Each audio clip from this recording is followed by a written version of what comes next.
Hello बच्चों, क्या हाल चाल? मस्त। उम्मीद करते हैं कि आप मस्त और स्वस्थ होंगे। और चूंकि बच्चों आगाज बैच प्रारंभ कर दिया गया है जिसमें फिजिक्स के लेक्चर हम लोग कंटिन्यू कर रहे हैं, ठीक है। और आज बच्चों हम लोग पढ़ेंगे कि वैद्युत क्षेत्र रेखाएं यानी वैद्युत बल रेखाएं क्या होती हैं, उनको डिटेल से पढ़ा जाएगा, ठीक है। तो वीडियो हम लोग स्टार्ट करते हैं।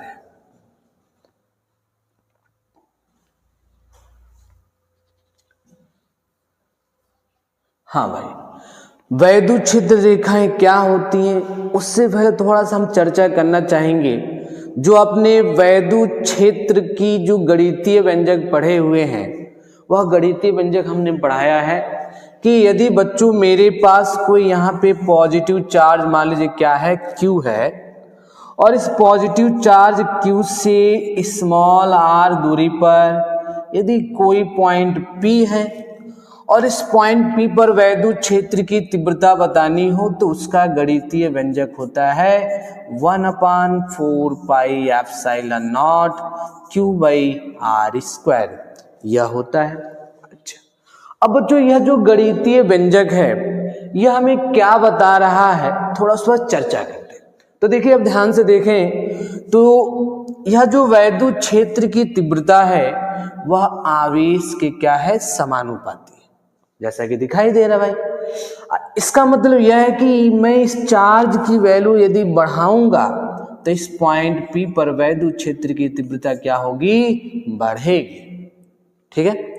दूसरा हम देख रहे हैं बच्चों की जो R है यानी दोनों के बीच की जो दूरी है, दूरी का जो वर्ग है बच्चों वैद्युत क्षेत्र की क्या है, व्युत्क्रमानुपाती है, इनवर्सली प्रोपोर्शनल है। इसका मतलब बच्चों यह हुआ कि यदि मैं दूरी का मान बढ़ाता हूं, इस पॉइंट P को उठाकर मैं दूर लेके जाऊंगा, मान लो पॉइंट P को यहां कर दिए, ठीक है, तो वैद्युत क्षेत्र की तीव्रता की वैल्यू क्या होगी, घटेगी, ठीक है। और इसी पॉइंट P को उठाकर यदि बच्चों हम यहां पे कर दें यानी दूरी का मान घटाएंगे तो इस पॉइंट पे वैद्युत क्षेत्र की तीव्रता का मान क्या होगा, बढ़ेगा। यह बात हमको इसके गणितीय व्यंजक से पता चल जा रहा है। अच्छा, अब इसके डायरेक्शन, क्योंकि ये हमने जो बच्चों लिखा है ये वैद्युत क्षेत्र का परिमाण लिखा हुआ है, ठीक है। और यदि इस वैद्युत क्षेत्र का डायरेक्शन हमको बताना है तो हमको ये जो वैद्युत क्षेत्र का जो यूनिट वेक्टर जो एकांक सदिश है उसी से बच्चों मल्टीप्लाई कर देंगे तो यह हमको रिजल्ट उसके वेक्टर फॉर्म में मिल जाएगा, ठीक है। और नॉर्मली हमने बताया कि यदि चार्ज हमारा यह पॉजिटिव है, इस पॉइंट पे वैद्युत क्षेत्र की तीव्रता का डायरेक्शन आपसे पूछा जाए तो डायरेक्शन आप जानते हैं आउटवर्ड बाहर की तरफ होता है।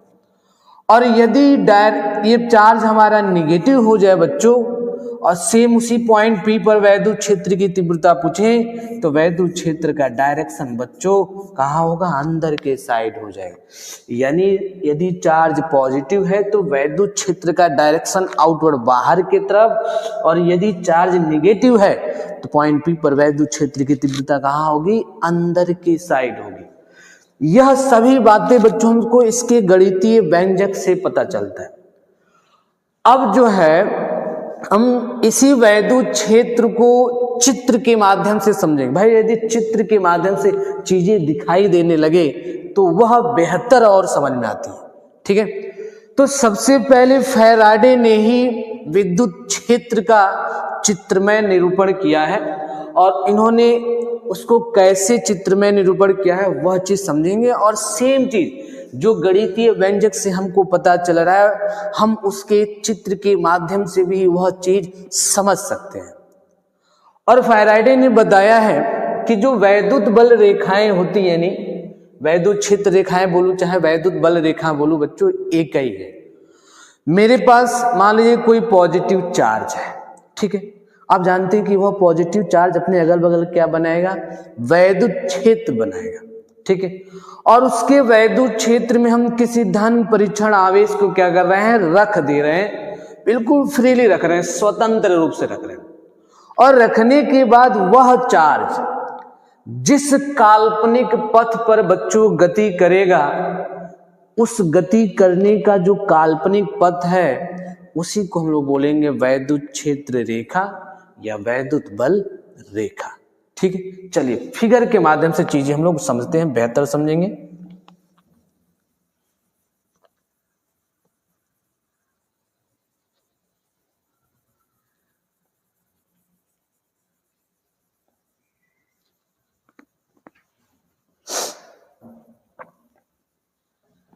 हाँ, मान लीजिए कि मेरे पास कोई पॉजिटिव चार्ज है बच्चों।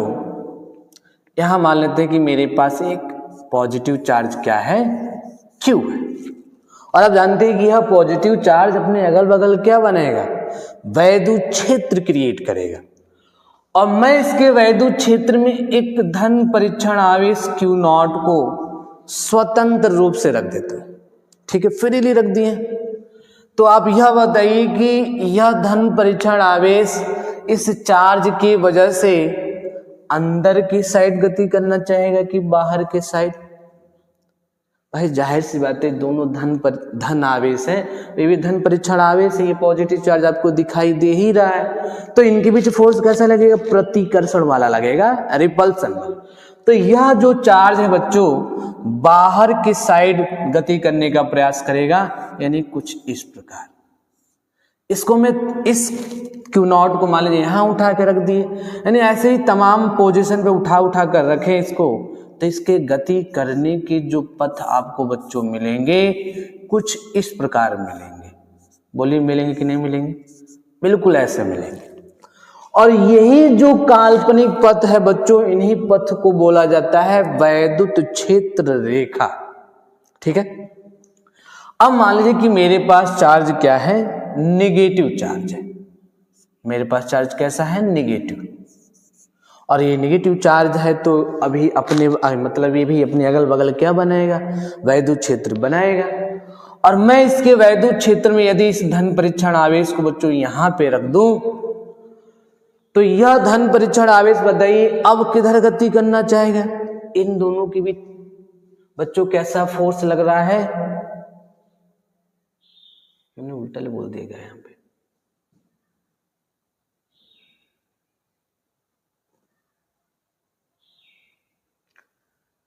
हाँ, यहां पे बच्चों देखिए, जब हम इस Q0 चार्ज को यहां पे रख देंगे तो यह Q0 किधर गति करना चाहेगा, क्योंकि ये नेगेटिव चार्ज है, ये धन परीक्षण आवेश है, इन दोनों के बीच क्या लगेगा फोर्स, अट्रैक्शन वाला, आकर्षण लगेगा। तो आकर्षण की वजह से बच्चों यह हमारा जो चार्ज है अंदर के साइड गति करने का प्रयास करेगा, अंदर के साइड। यानी ऐसे ही तमाम पोजीशन पे मैं उठा के चार्ज को रखूं तो बच्चों यह अंदर के साइड गति करता हुआ हमको अपीयर होगा, यानी नजर आएगा। और इन्हीं क्षेत्र मतलब इन्हीं काल्पनिक रेखाओं को बच्चों क्या बोलेंगे, वैद्युत क्षेत्र रेखाएं बोलेंगे। यानी आप देख रहे हैं कि यदि मेरे पास एकल धनावेश है तो उससे वैद्युत क्षेत्र रेखाएं जो है आउटवर्ड बाहर की तरफ निकल रही हैं। और यदि बच्चों एकल ऋणावेश है तो उससे जो वैद्युत क्षेत्र रेखाएं हैं इनफाइनाइट से चलकर आवेश पर क्या हो जा रही है, समाप्त हो जा रही है। देख रहे हैं आवेश की तरफ क्षेत्र रेखाओं का डायरेक्शन है। ठीक है, यानी बच्चों हम इसी के आधार पर वैद्युत बल रेखाओं को डिफाइन कर सकते हैं। यदि मेरे पास कोई वैद्युत क्षेत्र है और मैं वैद्युत क्षेत्र में किसी आवेश को रख दूं, किसी धन परीक्षण आवेश को स्वतंत्र रूप से रख दूं, तो बच्चों वह जिस काल्पनिक पथ पर गति करेगा उसके गति करने के पथ को ही हम लोग क्या बोलेंगे, वैद्युत क्षेत्र रेखा कहेंगे। वही लिखा गया है कि वैद्युत क्षेत्र में स्वतंत्रता पूर्वक गति कर सकने वाले धन परीक्षण आवेश के गति के काल्पनिक पथ को बच्चों क्या बोलते हैं, वैद्युत क्षेत्र रेखाएं या वैद्युत बल रेखाएं कहते हैं, जैसा कि हमने बोर्ड पे डिफाइन किया। ठीक, अच्छा यहाँ पे हमने दिखा दिया कि मान लीजिए कि मेरे पास एक सिंगल पॉजिटिव चार्ज हो, एक सिंगल नेगेटिव चार्ज हो, तो क्षेत्र रेखा इसकी ऐसी बनेंगी। अब मान लीजिए कि मेरे पास कोई सिस्टम है, यानी कोई निकाय है जिसमें एक पॉजिटिव चार्ज भी है और एक निगेटिव चार्ज भी है, और दोनों के परिमाण क्या है बच्चों, समान है। यानी कुछ इस प्रकार समझ सकते हैं आप, मेरे पास एक पॉजिटिव चार्ज है और एक बच्चों क्या है, निगेटिव चार्ज है। तो आप देख रहे हैं फिगर से कि पॉजिटिव चार्ज से वैद्युत क्षेत्र रेखाएं आउटवर्ड बाहर निकल रही हैं और निगेटिव चार्ज पे वैद्युत क्षेत्र रेखा इनफाइनाइट से चलकर उस आवेश पर क्या हो रही है, समाप्त हो जा रही है। तो इन दोनों के कॉम्बिनेशन से वैद्युत क्षेत्र रेखाएं बच्चों बनाने का प्रयास करें तो कुछ इस प्रकार बनेंगी। आप देख रहे हैं प्लस से माइनस की तरह, यानी वैद्युत क्षेत्र रेखाएं प्लस से निकल रही हैं, ऋण आवेश पे समाप्त हो रही हैं।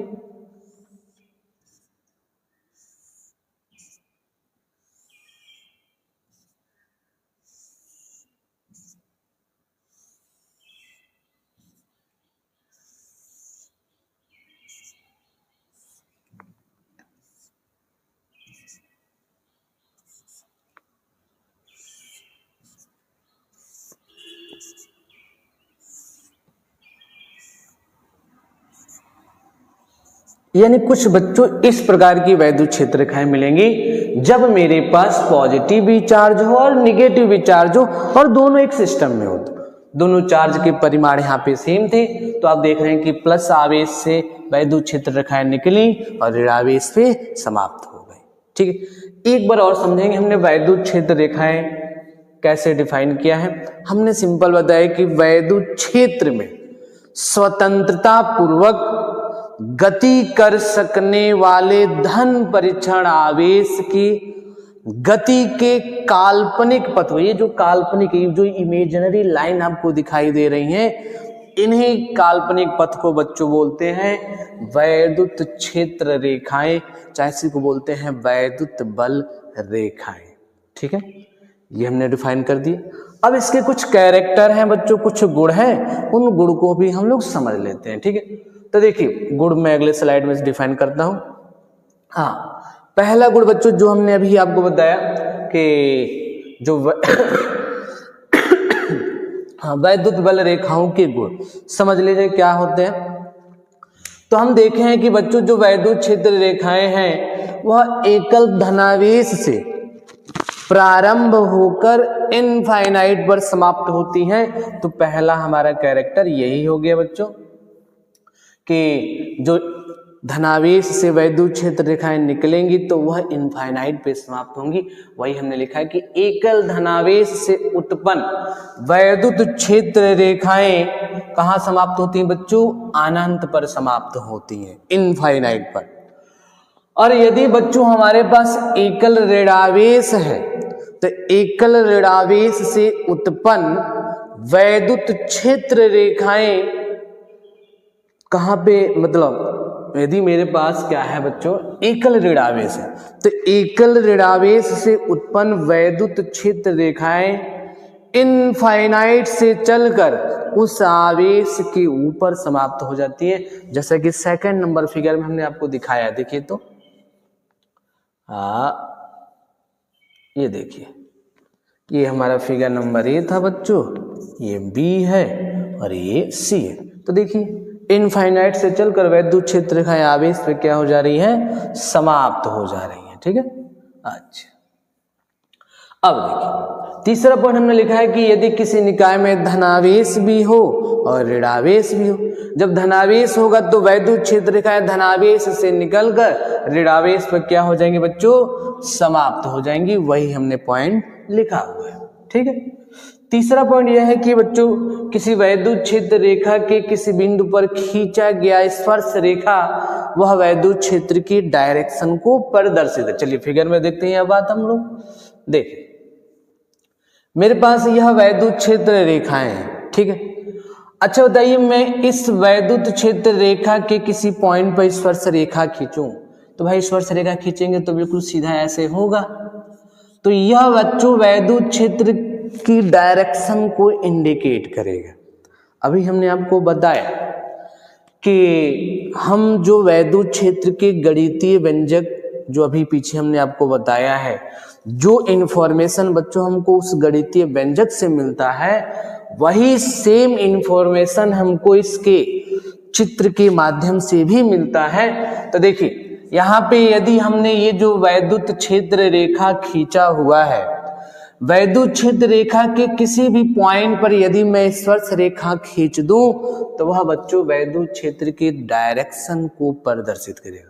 भाई इस पर स्पर्श रेखा खींचेंगे बिल्कुल लाइन के सीध में होगी। चलिए यहाँ पर देखिए, मान लीजिए कि यहाँ पे इस पॉइंट पर हम एक स्पर्श रेखा खींचें तो कुछ ऐसे होगा जो वैद्युत क्षेत्र के डायरेक्शन को प्रदर्शित करेगा।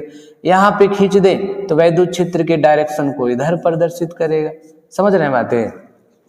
यानी जो वैद्युत क्षेत्र रेखाएं उसके किसी भी पॉइंट पर एक टेंजेंट यानी एक स्पर्श रेखा बच्चों खींच दे तो वह वैद्युत क्षेत्र की दिशा को प्रदर्शित करता है।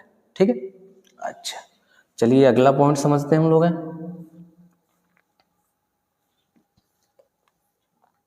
हाँ बच्चों, पांचवा पॉइंट यह है कि दो वैद्युत क्षेत्र रेखाएं एक दूसरे को कभी नहीं काटती।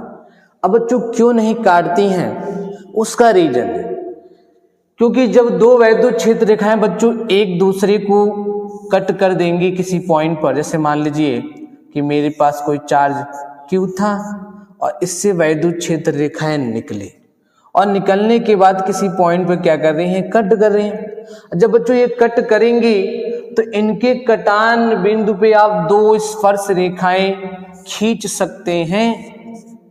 देखिए ध्यान से, तो दो स्पर्श रेखाएं खींच सकते हैं जिस वजह से एक ही चार्ज के आपको दो डायरेक्शन मिलेंगे, जो यह संभव नहीं है।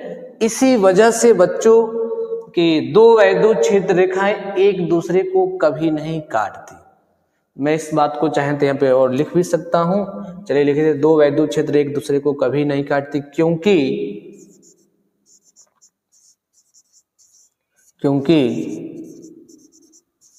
इनके कटान बिंदु पर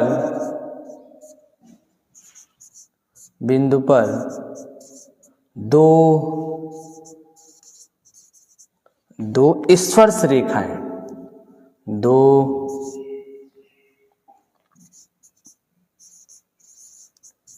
स्पर्श रेखाएं खींची जा सकती हैं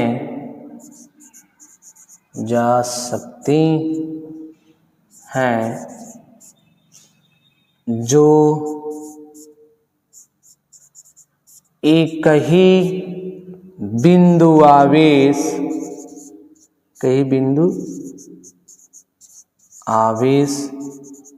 की दो दिशाएं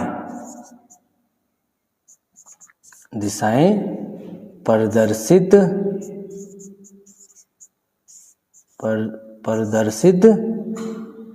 बच्चों यहाँ लिख देते हैं प्रदर्शित करेगा, जो संभव नहीं है। ठीक है, यानी हमने यह बताया कि दो वैद्युत क्षेत्र रेखाएं बच्चों एक दूसरे को कभी नहीं काटेंगी क्योंकि उनके कटान बिंदु पर आप दो वैद्युत मतलब दो स्पर्श रेखाएं खींच देंगे जो एक ही चार्ज दो डायरेक्शन को प्रदर्शित करेगा, जो बच्चों संभव नहीं है। वही बात हमने यहाँ पे लिख दिया है कि क्योंकि इनके कटान बिंदु पर दो स्पर्श रेखाएं खींची जा सकती है। लाइन इसमें जोड़ दीजिएगा, कोई दिक्कत नहीं, खींची जा सकती है जो एक ही बिंदु आवेश की दो दिशाएं प्रदर्शित करेगा, जो संभव नहीं है। ठीक है, अच्छा चलिए अब बच्चों हम बात करते हैं कि जो वैद्युत क्षेत्र रेखाओं के पास होना प्रबल को और दूर दूर होना दुर्बल क्षेत्र को। अच्छा चलिए फिगर में चलिए, फिगर से बात समझ में आपको बेहतर आएंगी।